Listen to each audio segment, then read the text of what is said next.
What is going on, everyone? I am Sir James from Gamerfuzion.com, bringing my review on MUD, the Motocross World Championship, which was released for the Xbox 360 and I think the PlayStation 3 as well. Now, to be honest, this game wasn't that exciting. It was pretty much a letdown. Now, it wasn't one I was looking forward to, but to be honest, this game would have probably done better if it was released 2 or 3 years ago, to be honest. Because coming out at this time, where we have a lot of great games coming out, especially new consoles as well, this game doesn't really fit to be in this year. Like I said, if it was released 2 or 3 years ago, then it would have probably turned out great. So let me go ahead and go over what I like and all the menu systems and options you have within the game. So first off, one thing I do want to mention off the bat, I do love the drawings in terms of the graphics and the cartoonish character looks, and even the menu system. I do how everything looks. So here is the menu right after the one screen. You have 3 different options. You have, you could go and play online. You have the MUD World Tour and the official mode. So let's go ahead and check out the official mode. Over in official mode, you have the quick race option, which obviously you're able to select what kind of race you want to do.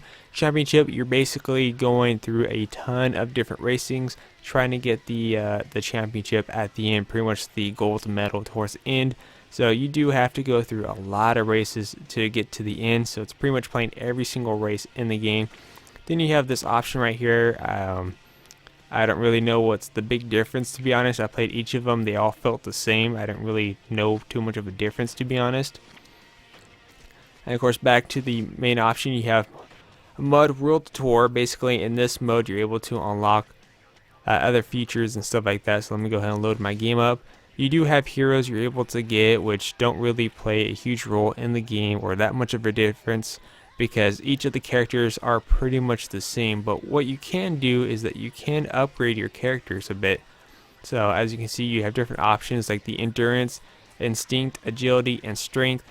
And basically these are what each one do. Like endurance helps you with the energy drinks within the game. Instincts is more points. Agility, tighter turns, which I would recommend that one. And of course strength, stronger rider and all that. It's pretty basic. And of course too, not only that, you're able to upgrade your gear in terms of the team you're representing, your helmets, the energy drinks, and the trick crew as well. So you do have some customization options for your character, but like in the end, to me, like every single person within the game is basically the same, not really too much of a difference. You also have the quick race option, the monster energy trick battle, trick shop. You're able to unlock and purchase new tricks as well. So you do have a good variety of different tricks within the game, so that is a good bonus right there. And of course you also have events. You're able to purchase new events. It could be like trick events, whatever the case may be. As you can see, as you keep progressing through, this stuff gets ridiculously high in terms of points, and you'll be having to do races over and over again until you get enough points to unlock each item. So yeah, so that's pretty much it for the basic stuff. And like I said, there's also multiplayer, but unfortunately I've made several attempts to try to get an online multiplayer match, and not one person is on it. So there's not really anyone playing this online, which is a downside. So if you're trying to if you look forward to getting this game just to play multiplayer, to be honest, you're going to be let down, because not really anyone's looking to be picking up this game. And I think it would have been better as like an arcade release on Xbox Live or something like that. But you do have quick match. I've tried multiple times. Let's see if one joins. Wow, that's a first. Okay, never mind. There's actually one person on it. I'm going to go ahead and actually leave the match.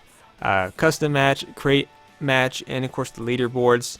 The funny thing is, I spent all day trying to get an online match to be going throughout each different times of day for the past 2 days now, and that was like the first time of me running into someone. But as you can tell, the multiplayer community is small to none, so not even worth wasting your time in terms of online gameplay. So let's go ahead and check out some of the gameplay. The gameplay is not too bad. It's pretty much basic for a motocross game. It's nothing too exciting, to be honest. I got really bored of the game probably after about the 3rd or 4th race into it. I mean, it's pretty basic. Well, one thing that does annoy me though about the game is that not only is it not really exciting at all, but if you barely go outside the barriers on the left and right, just a few centimeters, there's like no indication saying, okay, you have a few seconds to get back on track, like most racing games I've played. But if you just barely touch the edge of it, it's going to respawn you back to the center of the track, which gets really frustrating at times, especially when you just barely nick it. Then the enemy AI just pretty much, in this case your opponent's AI, not enemy AI, I've been playing too much first person shooter games, the AI will pass right to you, then you have to catch up to them and all that fun stuff. So yeah, there's not really like any like power-ups. It's just a basic racing game, like not too much exciting. I mean, to be honest, I would recommend playing a game like MotorStorm or something like that. But just like overall, this game is not really too great. Like I said, what I do like about the game though is that you do have a wide variety of riders you're able to choose from. You are able to make your own like somewhat custom looking character in terms of who you want to be sponsored by. I like the menu layout and the art style of the menu options that you got. And that's really it. Oh, and the soundtrack isn't too bad as well. The soundtrack is really nice to listen to, but the soundtrack does get repetitive at times, so it's not like a huge amount of tracks you can listen to. But just overall, the game is not all too great. It's maybe worth a rental at most, and just waiting for like a massive price drop, to be honest. So like overall, I'll probably give this game a 6 out of 10 at most. But anyways, that's it for my review. If you guys want to check out some gameplay, you can check on over to the link down below. Anyways, I'm Sir James from Gamerfuzion.com, and remember, Gamerfuzion empowers your gaming.